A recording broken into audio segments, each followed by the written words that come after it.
Okay, I have not done this in several years now, so this is going to be an adventure. But I'm making sausage today, and I bought a pork butt several days ago, and yesterday I diced it up and ground it, and then today, this morning, I mixed it with seasoning, and it's a recipe I've had for several years now. And so what I did was I got the ground meat and put it in a bowl, and I weighed out the seasonings because you don't want to just use teaspoons or tablespoons. You want to actually weigh it out, and you want it to be very precise. So I weighed it out and I added what's called pink salt, which is actually a curing agent. It's got nitrates in it, and that is what allows you to smoke the sausage later on at really low temperatures, and it prevents any bad stuff like bacteria or things like that growing on the when you're cooking meat at a low temperature. So that's kind of like the behind the scenes here. So now what I'm trying to do is get this casing on the stuffing tube, and it is giving me fits. Oh, there it goes. Giving me a little bit of fits here, but it's coming. So this is the not fun part. Actually, making sausage is really not that much fun. What's fun is when you made it, kind of tasting what you made and just seeing how good it is. But this part actually is a lot of sanitizing, a lot of cleaning, a lot of washing up, a lot of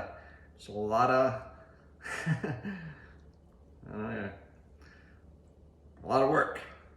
Anyway, so I got the first casing on there. I noticed a hole in it, so I'm going to go ahead and just cut it right there, because if I don't, it'll be a problem later on and we'll get a blowout. So, all right, got the casing on there, and I'm going to put on another pair of rubber gloves just to be cleanly. Let's see here. Hopefully I can get these on. My hands are kind of wet. It's not a very easy thing to do. Shoot. You can probably hear the snap, crackle, and pop of broken gloves. That didn't work out so well. All right, but I have a whole box of these things, so I don't care. Who cares? They're only like probably a few cents each. So boom, here we go. The doctor is scrubbed and ready for surgery. All right, here we go. So I crank this thing down slowly. The meat's already in there, obviously. You can see where it's all chilled right here, because that's because the meat is super cold. Okay, it's starting to come out. So I know it's where I want it to be. So I'm gonna pull the casing down over here. And the thing about this casing is you really need to kind of keep it damp. I'm gonna put this little cup of water here to keep it damp, because you don't want it drying out. If it dries out, then it makes it easier for it to break. And you want it to be as pliable as possible. So this is it.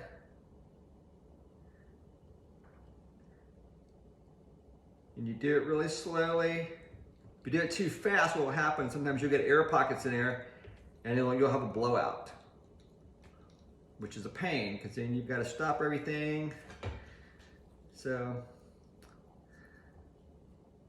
I got this little pricker here, because one of the things that you get a lot of when you're making sausage, a lot of little air pockets. And again, if you get too much air in there, you'll get a blowout. So here it goes. First time in a whole lot of years I've done this. It's like riding a bike. Said no one ever. Riding a bike and making sausage. Who knew? I wonder what Lance Armstrong would think about that analogy. Here we go.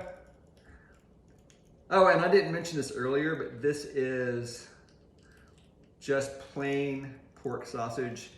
No red pepper in there, nothing like that. Just kind of a plainer, I don't know, Texas we just call it we don't really call it anything, we just call it smoked sausage. But I guess if you really wanted to be technical about it, it's kind of more of a German style or maybe Polish sausage, just like a kielbasa, just pretty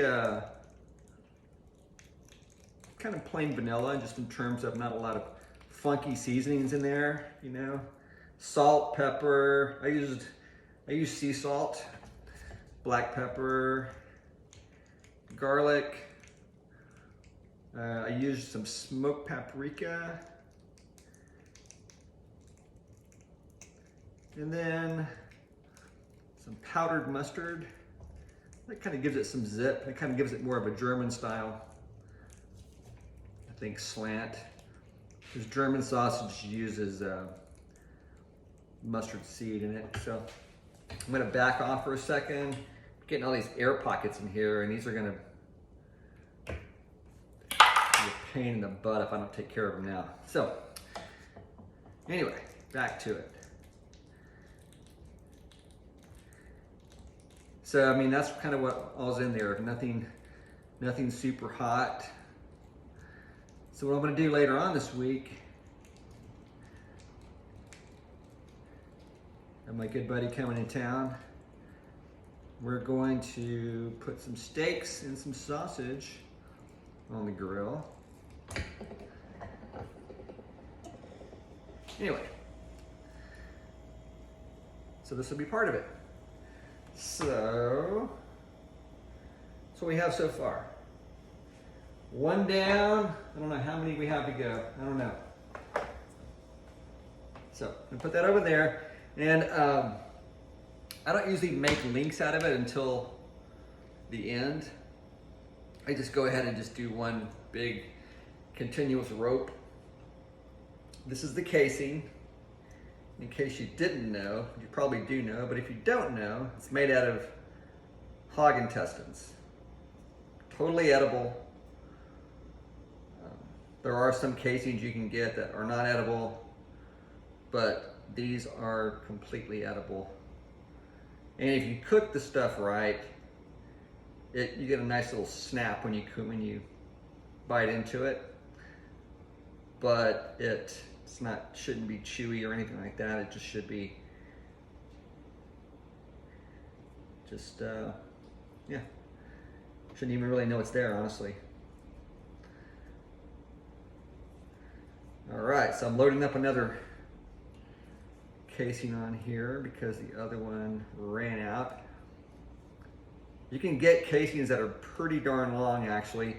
These casings are not long, and the reason is these casings are just sold like for people doing it at home like me, and so they reserve the best sausage casings, like the longest ones and all that, for like people that are buying like big bulk orders of this stuff, and then they reserve the cruddier stuff for people like me that are just buying like what they call a home pack of casings. So anyway, the struggle is real, right?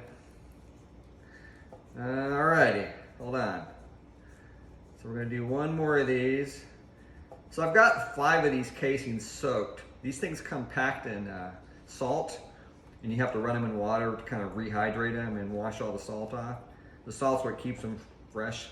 These things should last in your refrigerator like indefinitely, honestly. So just in case you're curious about that, which you probably aren't, but a little factoid for you. Okay, so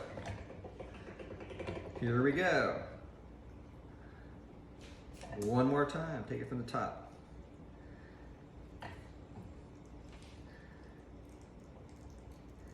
This is really a two-person job, and there's only some places I can do this. I have to have because I do it alone, I have to clamp this sausage stuffer down, and so you have to have a place, a countertop that has the ability for me to put a clamp on it, because otherwise, as I'm cranking this thing, it's so hard to crank. This thing would be moving all over the place on me. So this would normally be a two-person job. One person's cranking this stuff, the other person maybe would be helping the sausage out of the tube, and maybe even linking it as they do it. Like I link it afterward. Link it, what I mean by that is I break it off into links. But if you had two people doing this job, they could break it off into links as it comes out. But, you know, I put a help wanted sign out my door this morning, see if anybody wanted to help me, and nobody applied. So I am doing this all alone. So here we go, another link.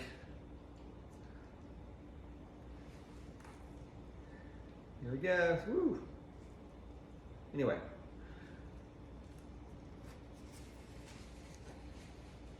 Be back in a second.